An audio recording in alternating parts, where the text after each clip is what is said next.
दोस्तों, आपको पता है बॉलीवुड के बड़े सिंगर बादशाह हेलो ऐप पे लाइव आए थे।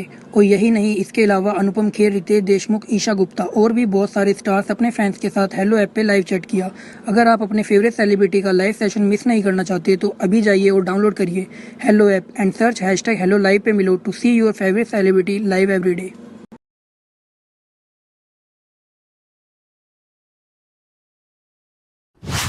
रमा अपने बेटे चंदन के साथ चतरपुर गांव में रहती थी।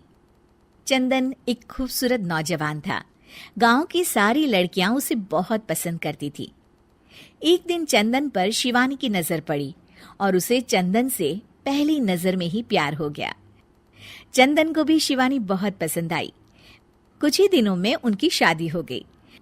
शिवानी की एक सच्चाई ये भी थी कि वो एक इच्छाधारी नागिन थी। रमा को चंदन की ये बात पसंद नहीं आई कि उसने अपनी मर्जी से शादी की, इसलिए रमा शिवानी को पसंद नहीं करती थी। बहू, मैं सत्संग में जा रही हूँ, तो घर का सारा काम संभाल लेगी ना? जी सासू माँ, आप चिंता मत कीजिए, आप आराम से सत्संग में जाइए, मैं घर का सारा काम कर लूंगी। हाँ तो ठीक है, सारे काम निपटा लेना। बर्तन धो देना, कपड़े भी पड़े हैं वो भी सुखा देना, और घर में फिनाइल वाले पोछे से सफाई भी कर देना।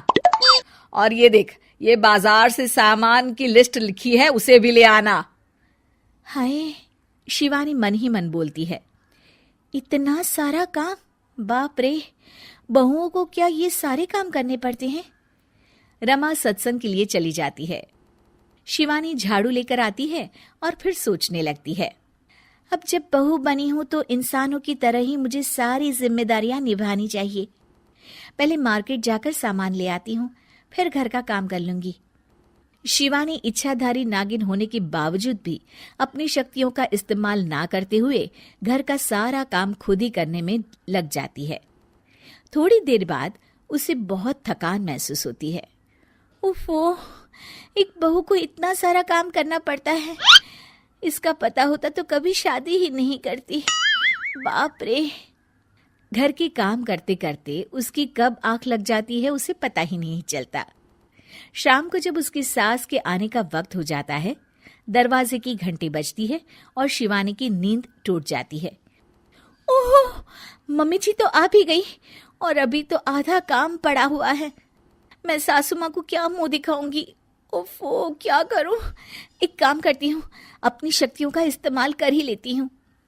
शिवानी घर का सारा काम अपनी जादुई शक्तियों से खत्म कर लेती है और फिर दरवाजा खोलती है।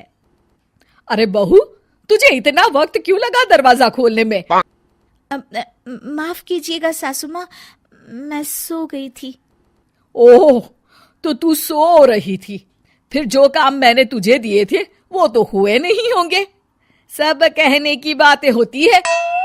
रमा घर में आती है और देखती है कि सारे काम हो चुके हैं। वो एकदम चौंक जाती है।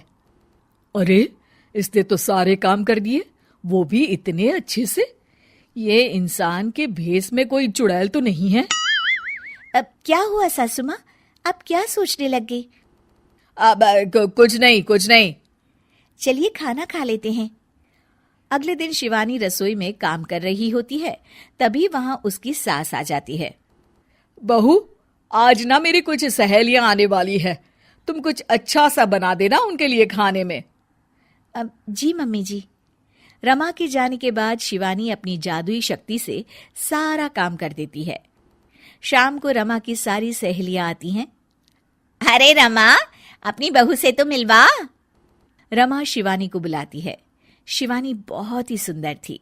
रमा की सारी सहेलियां उसे देखकर चौंक जाती हैं। अरे रमा, तेरी बहू तो बहुत ही सुंदर है। अपने बेटे के लिए चुनकर बहू ढूंढी है तूने। ये लीजिए, आप ये कचौड़ी खाइए। रमा की सभी सहेलियां खाना खाती हैं और उन्हें खाना बहुत पसंद आता है। अरे वाह भाई वाह, रमा मान गए तुम्हारी बहू को, कितना अच्छा खाना बना लेती है। उस दिन पूनम की रात होती है और शिवानी घर के कामों में इतनी उलझी रहती है कि उसे याद ही नहीं रहता कि हर पूनम की रात को वो अपने असली रूप में आ जाएगी। वो रसोई में काम कर रही होती है, तभी उसका असली रूप सामने आने लगता है। शिवानी ये देखकर घबरा जाती है। हे भगवान, मैं तो भूल ही गई थी कि आज पूनम की रात है। बाहर तो सासू माँ और उनकी सहेलियां आई हुई हैं। अब मैं क्या करूं? क्या शिवानी का राज सबके सामने खुल जाएगा? जानने के लिए देखिए इच्छाधारी बहू पार्ट 2।